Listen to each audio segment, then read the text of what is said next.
Welcome to Theme 6. In this video, we will discuss how to schedule follow-up visits and what should be done at each visit.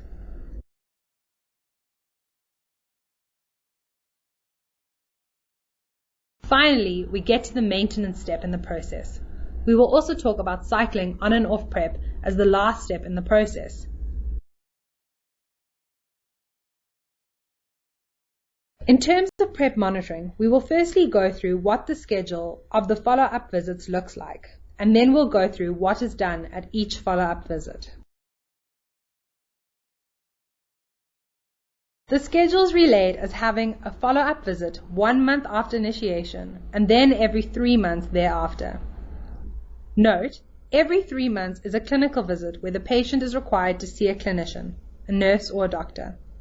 At these visits, patients will get 3 months worth of PrEP scripted, but will only be given 1 bottle of oral PrEP per month. They will be required to pick up their monthly supply for PrEP every month. Month 1 visit. The intention of the month 1 visit is to check in on side effects and how the patient is coping, as well as to make sure to do an HIV test to ensure that we did not initiate someone in the window period. At the 1 month visit, we repeat the HIV test, we do HIV screening, provide education, do adherence counseling, provide condoms and other contraceptive methods, and do STI screening. No additional bloods are required. The patient will be given a script for 3 months for monthly PrEP collection. Although the patient will come in at month 2 and 3 to pick up their PrEP supply, they do not need to have a clinical visit and no tests are needed during those visits. At the 3 monthly visits or quarterly visit, an HIV test is repeated, STI screening is done, side effects are assessed, and management is done. Adherence counseling is also done.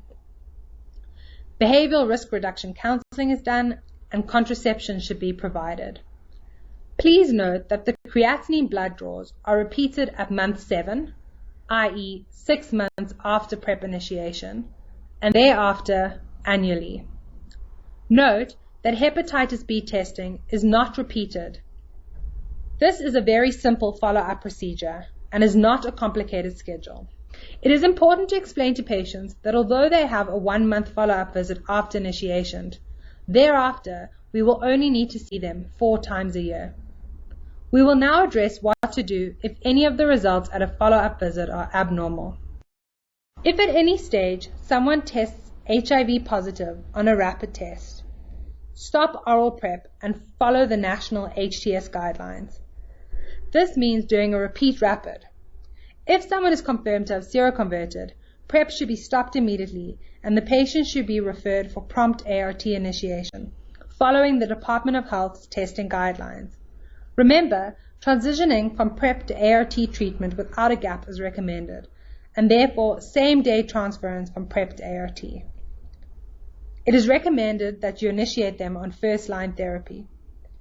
If you have discordant results, i.e. 1 positive rapid and 1 negative rapid, follow HTS guidelines and oral PrEP should still be stopped.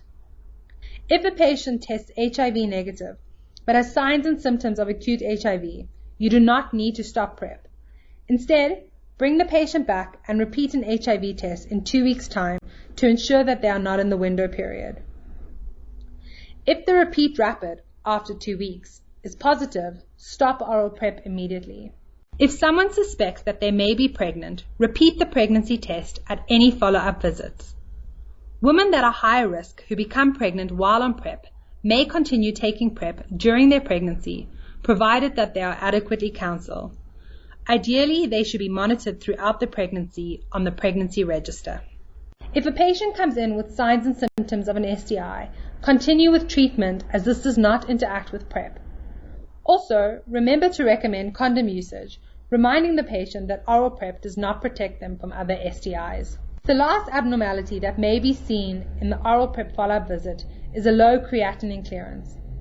If a patient has a normal creatinine clearance at initiation, but at month 7 their creatinine clearance is less than 60, PrEP must be stopped, and the creatinine clearance should be repeated 2 weeks later. If after 2 weeks the creatinine clearance has returned to normal, PrEP may be reinitiated. If the creatinine clearance remains below 60 mL per minute, please refer the patient for further investigations for renal dysfunction. Visit 1, Screening and Initiation. Confirm HIV status, adherence counseling, creatinine clearance, STI screening and treatment, behavioral sexual risk reduction, PrEP scripted, PrEP dispensed, pregnancy tests, hepatitis B. Month 1 visit. Confirm HIV status, adherence counseling, STI screening and treatment, behavioral sexual risk reduction, PrEP scripted, a 3-month script, PrEP dispensed, 1 month supply given to pick up rest of script monthly, pregnancy test if indicated. PrEP pickup, 1 month supply given. Month 3, PrEP pickup, 1 month supply given. Month 4, confirm HIV status, adherence counseling, STI screening and treatment, behavioral sexual risk reduction, PrEP scripted, 3 months, PrEP dispensed, 1 month supply given to pick up rest of the script monthly, pregnancy test if indicated. Month 5, PrEP pickup, 1 month supply given. Month 6, PrEP pickup, 1 month supply given. Month 7, 6 months after initiation, confirm HIV status, adherence counseling, creatinine clearance drawn, STI screening and treatment, behavioral sexual risk reduction, PrEP scripted, 3 months, PrEP dispensed, 1 month supply given to pick up the rest of the script monthly, pregnancy test if indicated. The cycle then repeats. It is important to note that the creatinine clearance test happens at the month 7 visit and then annually thereafter. So how do you manage a positive HIV test, signs of acute HIV, STI symptoms, or a low creatinine clearance? Stop PrEP and transition the patient to first-line antiretroviral therapy. Managing seroconversion. If a person using PrEP tests positive for HIV, PrEP should be stopped immediately and the person referred for prompt initiation of HIV treatment, following DOH guidelines for testing. Transition from PrEP to HIV treatment without a gap avoids the risk of resurgence in the viral load, immunological injury, and secondary transmissions. Most people who seroconvert on PrEP will be able to use standard first-line antiretroviral therapy. Don't stop PrEP. Do an HIV test using the HIV testing algorithm. If the test is negative, repeat the test in 2 weeks. Treat with syndromic management. If the creatinine clearance is less than 60 mL per minute, stop the PrEP and repeat the creatinine clearance in 2 weeks. If after 2 weeks it remains low, do not restart the PrEP. If the creatinine has returned to more than 60 mL per minute, you can restart the PrEP.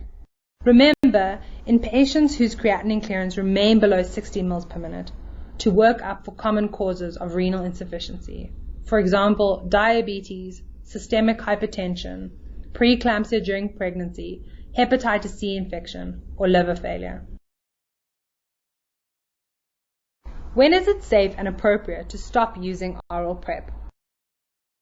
Oral PrEP must be stopped if you have a positive HIV test, if there are safety concerns, particularly that the creatinine clearance is less than 60 mL per minute, or if the risk outweighs the potential benefits.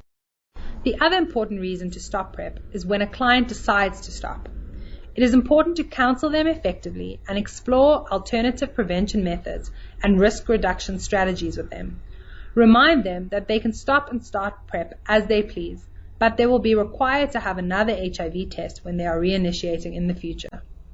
It is also important to emphasize the fact that PrEP needs to be taken for at least 28 days after their last potential exposure to HIV.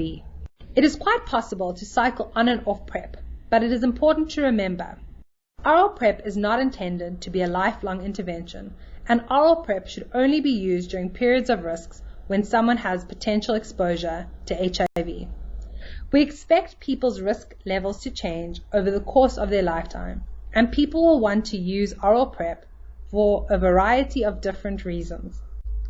It is important to remember to educate patients on prevention effective adherence and that cycling on and off PrEP is not considered non-adherence. When someone decides to stop oral PrEP, it is important to counsel them effectively on the following. Remind them that it takes up to 7 days of daily dosing with oral PrEP to achieve protective levels, and during this period, protective precautions must be used, such as condoms. This needs to be taken into account in users who stop and start oral PrEP during their periods of risk. Also remind them that they should continue oral PrEP for at least 28 days after their last potential exposure in order to protect themselves from said exposure. That was a mouthful. Let's just summarize the theme real quick. Oral PrEP schedule. Initiation, month 1, month 4, month 7. Every 3 months are clinical visits. Test for HIV at every clinical visit. Test renal function at initiation and 6 months later, and annually thereafter. Remember, young people may not stick to their schedule. Try to be flexible. Stop PrEP if a patient seroconverts or if their creatinine clearance drops to less than 60 mL per minute, or if the patient chooses to. Cycling on and off oral PrEP is not considered non-adherence, since oral PrEP is not intended to be a lifelong medication. We have come to the end of the video for theme 6. One more theme to go. In the last theme, we will discuss what is required during follow-up counseling sessions. Remember to answer the questions before moving on to theme 7.